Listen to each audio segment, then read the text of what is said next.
يهده الله فلا مضل له ومن يضلل فلا هادي له. أشهد أن لا إله إلا الله وأشهد أن محمدا عبده ورسوله لا نبي بعده. والصلاة والسلام على رسول الله نبينا محمد وعلى آله وأصحابه ومن والاه. أما بعد. ويا الله أوصيكم وإياي بتقوى الله حق تقاته فقد فاز المتقون. قال الله تعالى في كتابه الكريم: يا أيها الذين آمنوا اتقوا الله حق تقاته ولا تموتن إلا وأنتم مسلمون. الله أكبر الله أكبر الله أكبر ولله الحمد. الله أكبر كبيرا وسبحان الله بكرة وأصيلا. Masyaallah muslimin rahimahullah. Ungkapan rasa syukur kita sudah harusnya kita ucapkan di qauli alhamdulillah, karena sampai dengan saat ini kita masih bisa mendapatkan anugerah dari Allah Subhanahu wa taala untuk tetap bisa menikmati dan menjaga kaki di atas mengaruminya. Terlebih lagi saat ini kita masih diberikan kesempatan untuk bertemu dengan ibadah 1444 Hijriah, dan mudah-mudahan semua ini mampu menjadi motivasi kita untuk meningkatkan dan memperkuatkan keimanan dan ketakwaan. Masyaallah muslimin rahimahullah. Kita hidup di dunia ini tidak bukan hanya untuk beribadah kepada Allah. Ibadah kita bisa menjadi dua bagian. Ada ibadah badan dan ada juga ibadah benda. Apakah itu ibadah badan? Ibadah badan ini kita bisa menyebutnya dengan abdul minallah, yang artinya apabila kita melakukan maka hanya Allah saja yang sehingga manusia tidak mendapatkan apa kemanfaatannya. Ibadah harta benda ini adalah ibadah apabila kita bisa menyebutnya. Jika kita melakukan ibadah ini, maka manusia juga ingin juga merasakan apa kemanfaatannya. Contoh dari ibadah seperti sholat, berzikir, puasa, mengaji. Sedangkan contoh ibadah harta benda ialah berzakat, berinfak, sedekah dan berkorban. Rasulullah Shallallahu Alaihi Wasallam menegaskan bahwa sebaik-baik ibadah badan adalah sholat dan sebaik-baik ibadah harta benda adalah berkorban. Masyaallah muslimin rahimahullah. Kenapa Rasulullah menyebutkan bahwa berkorban adalah sebaik-baik ibadah harta benda? Jawabannya adalah karena Allah Subhanahu wa taala menggandengkan ibadah kurban dengan sholat. Bagaimana firman-Nya, "Fasholli li rabbika wanhar." Maka jadikanlah sholat karena Tuhanmu dan berkorbanlah. Masyaallah muslimin rahimahullah. Mungkin kita sudah tidak asing. Kita sudah sering menjumpai hal ini. Bahkan kehadirannya ditunggu-tunggu oleh sebagian orang, yaitu adalah ibadah berkorban. Kurban diambil dari kata qaribun, dekat, tetapi makna kurban adalah mendekatkan diri kepada Allah Subhanahu wa taala. Jika tidak terlalu banyak memahami arti dari bahasa kurban sendiri, yang kita perlu pahami adalah makna filosofi yang terkandung dalam ibadah kurban itu. Sehingga kita tidak asal menyembelih, menggoreskan pisau, memilah-milah daging, kemudian mendistribusikannya kepada fakir miskin. Maka Allah firman-Nya, "Allahu rukuha wa la dimaruha walakin yanaluhu taqwa minkum." Yang artinya bahwa daging hewan kurban tersebut tidak sampai kepada Allah, namun yang sampai kepada Allah adalah bentuk ketakwaan kita terhadap mereka. Seperti halnya kita melakukan ibadah sedekah, uang yang kita keluarkan 10.000, 20.000 atau 100.000, uang itu tidak ada satupun yang sampai kepada Allah, dan Allah juga tidak membutuhkan uang tersebut. Namun yang sampai kepada Allah adalah bentuk ketakwaan kita. Kenapa kita mau melakukan sedekah? Kaum muslimin wal muslimat yang dirahmati Allah. Oleh karena itu, khatib mengajak kita semua pada saat ini kita mampu untuk melakukan mengingatkan menekat bulat tekad kita untuk melaksanakan kurban di tahun besok. Kita harus mengagetkan dan memaksa diri kita tahun depan saya harus bisa berkurban. Dari Aisyah radhiyallahu anha bahwa Rasulullah Shallallahu Alaihi Wasallam bersabda, tidaklah seorang yang akan melakukan pekerjaan yang paling dicintai pada hari Natal kecuali menghadirkan darah menyembelih hewan kurban. Masyarakat muslimin rahimahumullah, sejarah bagaimana ajaran kurban ini terdapat dari kisah Nabi Ibrahim dan Nabi Ismail. Banyak sekali adegan-adegan ini yang memiliki makna yang luar biasa. Nabi Ibrahim adalah nabi yang mempunyai rasa kasih sayang yang tinggi. Ada riwayat yang mengatakan nama Ibrahim itu berawal dari kata bahasa Arab Abi Rohim. Abi ayat, Rohim penyayang. Maka Ibrahim adalah ayat yang memiliki rasa kasih sayang. Nabi Ibrahim mempunyai istri bernama Sarah. Sarah ini adalah wanita yang solehah, patuh terhadap suaminya, dan memiliki paras wajah yang sangat cantik. Hingga kecantikan Sarah ini diabadikan menjadi simbol wanita tercantik selama peradaban manusia di muka bumi. Kalau laki-laki tampan itu ada Yusuf, kalau perempuan cantik itu ada Sarah. Namun di balik kelebihan ini, Allah memberikan pujian kepada Sarah. Allah memujinya dengan tidak memberikannya keturunan. Namun Nabi Ibrahim di sini tidak pernah menuntut kepada Sarah atas anaknya. Seandainya Nabi Ibrahim bisa saja menikah lagi demi mendapatkan keturunan, tapi ini tidak dilakukan demi menjaga perasaan dari Nabi Sarah. Hingga suatu saat ketika Sarah sadar bahwa suaminya Ibrahim ini ingin sekali mempunyai anak, kemudian Sarah yang malah menawarkan kepada suaminya untuk menikah lagi dengan syarat wanita itu adalah pilihanku sendiri. Wahai suami tercinta, aku mengizinkan engkau untuk menikah lagi dengan wanita yang bisa memberikan keturunan. Kemudian Sarah memilih Hajar sebagai istri kedua dari Nabi Ibrahim. Setelah beberapa tahun, Hajar dikaruniai anak yang bernama Ismail alaihissalam. Tentu saja Sarah dan Hajar ini sangat bahagia atas kehadirannya Ismail. Namun tak berselang lama ada rasa timbul kecemburuan dari Sarah melihat Ismail anak dirinya. Karena hal tersebut, Sarah berjanji kepada dirinya untuk tinggal bersama Hajar dan Ismail dalam satu atap. Dalam kejadian ini, kita tidak bisa menjustifikasi atau kita menghakimi bahwa Sarah adalah wanita yang tidak baik, Sarah adalah wanita yang jahat karena dia tidak mau hidup bersama Ismail atau Hajar. Namun yang perlu kita ketahui bahwa sebaik-baik istri, sesoleh-solehnya wanita, dia tetaplah wanita yang selalu mempunyai rasa kecemburuan yang tinggi di atas segala sesuatu. Lalu Allah perintahkan kepada Nabi Ibrahim untuk memindahkan Hajar dan Ismail ke Mekah, yang Mekah itu pada saat itu memiliki tanah yang tandus, kering, makanan pun tidak ada, tumbuhan tidak ada, bahkan air pun juga tidak ada.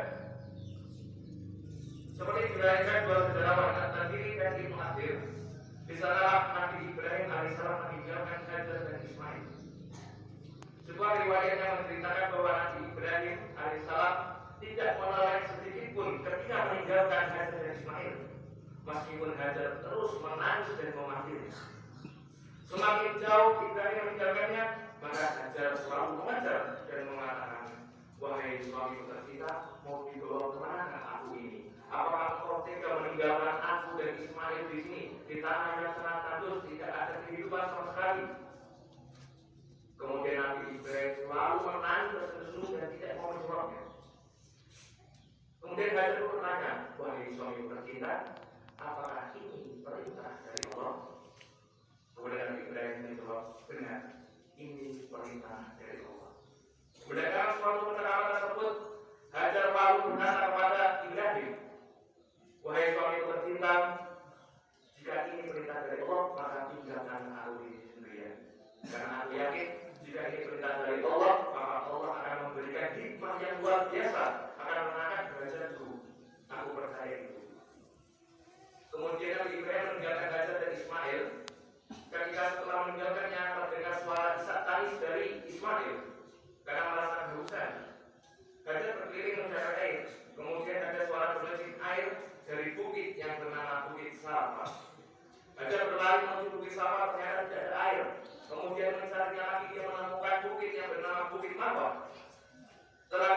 mengalahkan Nabi, kemudian dia bolak-balik selama 7 kali, maka momen kejadian ini kita abadikan menjadi salah satu rukun ibadah umroh atau haji yang bernama sa'i.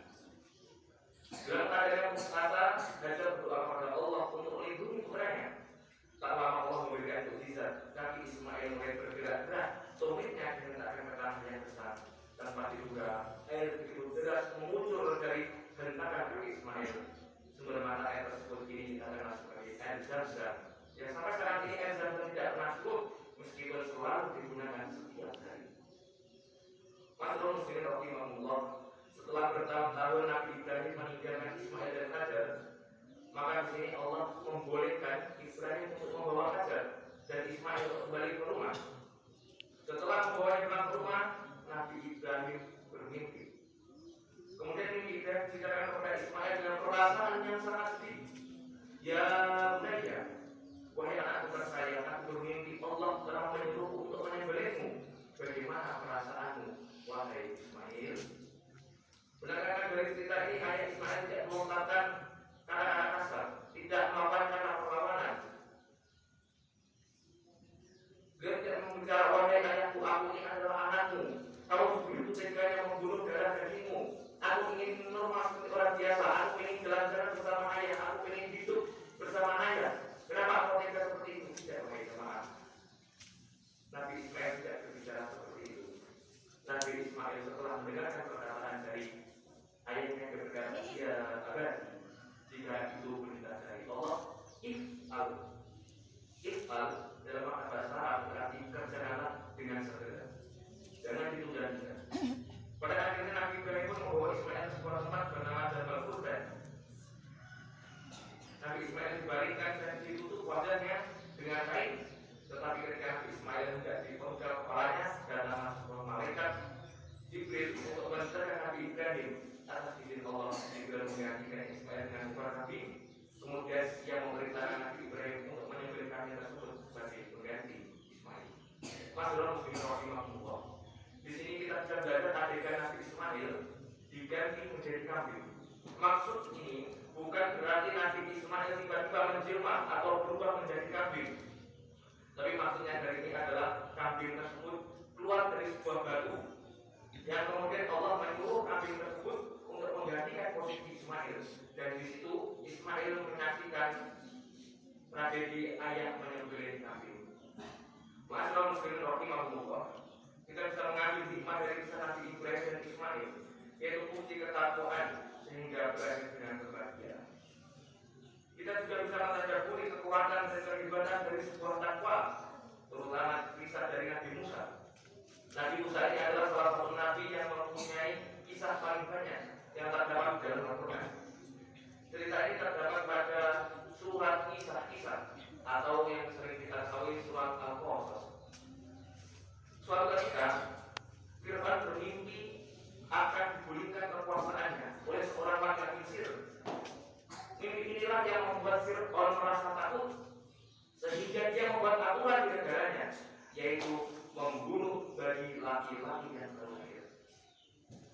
Setiap ibu yang melahirkan berjenis laki-laki langsung dibunuh dengan cara kejam, dikubur hidup-hidup hingga dibuat makanan untuk singa baca. Bertahun-tahun peraturan ini dijalankan, sehingga jumlah popularitas wanita di sana meningkat tinggi, sedangkan popularitas laki-laki menurun. Hal ini menimbulkan dampak yang buruk bagi negara Mesir, karena kehabisan tenaga kerja untuk dijadikan sebagai budak. Karena budaya Mesir itu di sana memperlakukan laki-laki sebagai budak untuk bekerja di ladang dan cowok dan lain sebagainya. Karena masalah ini, kemudian Fir'aun membuat peraturan baru, yaitu menjadikan peraturan bahwa laki-laki yang lahir dibunuh 2 tahun sekali, yang artinya membuat tahun selang-seling, tahun ganjil, ibu-ibu Mesir boleh melahirkan anak laki-laki, tahun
dengan susumu, dan apabila kamu masih takut, falqihi fil yam, hanyutkanlah anakmu ke dalam sungai Nil. Kemudian Ibu Musa khawatir, bagaimana jika anak saya nanti hanyut? Bagaimana jika anak saya nanti dimakan buaya? Bagaimana jika anak saya nanti akan dimakan oleh kuda Nil? Saya takut wahai Allah. Kemudian Allah memberikan ketenangan. Wala takhafi wala tahzani. Jangan takut dan jangan khawatir. Inna raddu ilaiki. Aku berjanji akan mengembalikan Musa kepada Musa besar Nabi.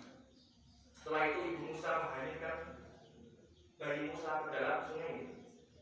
Berharap Ibu Musa mau melakukan perintah Allah untuk menghanyutkan di sungai ini, berharap apabila Allah menghindarkan dari Fir'aun.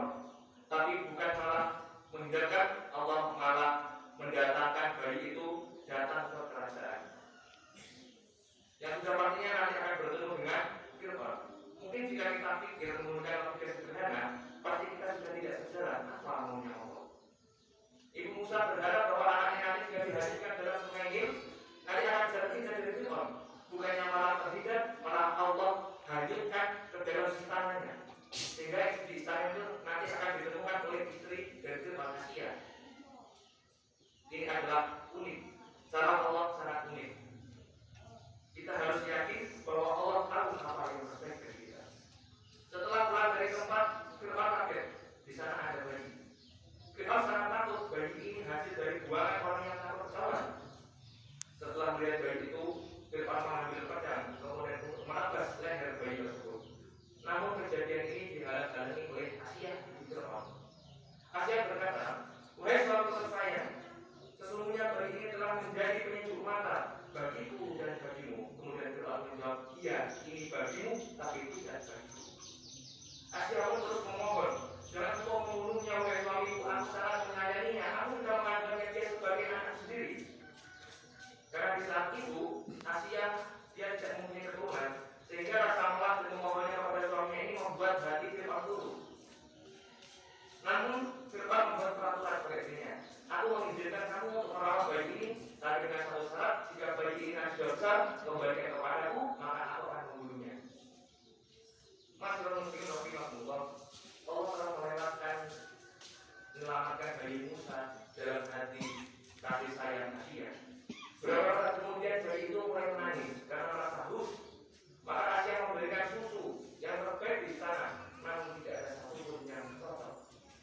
Sehingga Asia membuat sayembara. Jika ada ibu-ibu yang bisa menyusui bayi istana, maka akan mendapatkan hadiah yang sangat besar dan memberikan kedudukan yang sangat tinggi di istana kerajaan. Berita itu sangat tersebar di dalam masyarakat dan juga terpastinya di keluarga Musa itu sendiri. Sehingga banyak ibu-ibu di sini yang mengantri berbondong-bondong di istana. Namun dari sekian banyak peserta tidak ada satupun yang berhasil membuat Musa berhenti menangis. Hingga datanglah satu lagi yang berasal dari Bani Israel yang bukan lain itu adalah ibu kandung dari Musa. Namun ibu Musa di sini ia masih menjaga kerahasiaan. Kalau dia itu bukan dari ibu dari anak tersebut, karena jika ketahuan maka ibu Musa juga akan diusir dan dibunuh. Saat ibu Musa menyusui dan melihatnya, bayi itu langsung diam dan merasa nyaman. Maka Asia itu berkata, wahai ibu ini adalah wanita yang sangat luar biasa. Dua orang telah berusaha menangkan bayi ini, tapi semuanya gagal. Dan ibu hanya umurnya, bayi ini sudah diam, seolah-olah ibu adalah dunianya. Maka tinggallah di sini ibu di istana untuk membantu merawat anak ini. Pada saat itu ibu Musa dan keluarga Israel mendapatkan hadiah yang sangat besar dari kerajaan. Seluruh biaya kehidupannya yang ditanggung oleh kerajaan, hidup mewah berkecukupan. Nikmat yang paling berharga adalah dibuatkan tempat tinggal di istana satu atap bersama bayi yang bukan adalah anak kandungan. Masyaallah muslimin rahimahullah.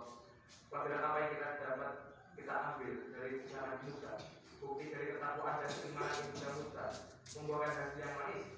Kita bisa membayangkan jika seandainya Ibu Musa tidak patuh kepada Allah dan tidak mau menghadirkan bayinya itu ke sungai Nil, sudah pasti Nabi Musa akan menjadi turunan pada saat itu. Karena karena Nabi Musa samina wa ata'na, maka keluarga Musa hidup bahagia bahkan memiliki harta dan derajat yang tinggi. Terkadang keinginan kita dan keinginan Allah itu berbeda. Seolah-olah apa yang kita mau ialah yang paling baik untuk kita. Padahal kita sendiri kita tidak tahu yang paling baik itu apa. Maka pentingnya meningkatkan iman dan ketakwaan kita. Semoga khutbah ini bisa meningkatkan keimanan dalam mengendarai kisah-kisah para nabi. Marilah kita berdoa supaya kita bisa bersanding di surga bersamanya. Amin, amin, amin. Allahumma shalli ala Muhammad wa ala ali Muhammad kama shallaita ala Ibrahim wa ala ali Ibrahim wa barik ala Muhammad wa ala ali Muhammad kama barakta ala Ibrahim wa ala ali Ibrahim innaka Hamidum Majid.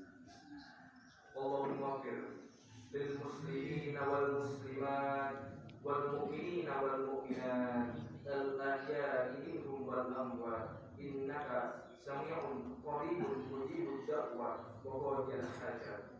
Allahumma inna nas'aluka salamatan fid din wa afiyatan fil jasad wa ziyadatan fil ilmi wa barakatan fil rizqi wa tawbatan qabla al-maut wa rahmatan indal maut wa maghfiratan ba'dal maut bi rahmatika ya arhamar rahimin. Rabbana atina fid dunya hasanah wa fil akhirati hasanah wa qina adzabannar. Subhana rabbika rabbil izzati amma yasifun wa salamun alal mursalin walhamdulillahi rabbil alamin. Wassalamualaikum warahmatullahi wabarakatuh. Selamat hari raya Idul Adha.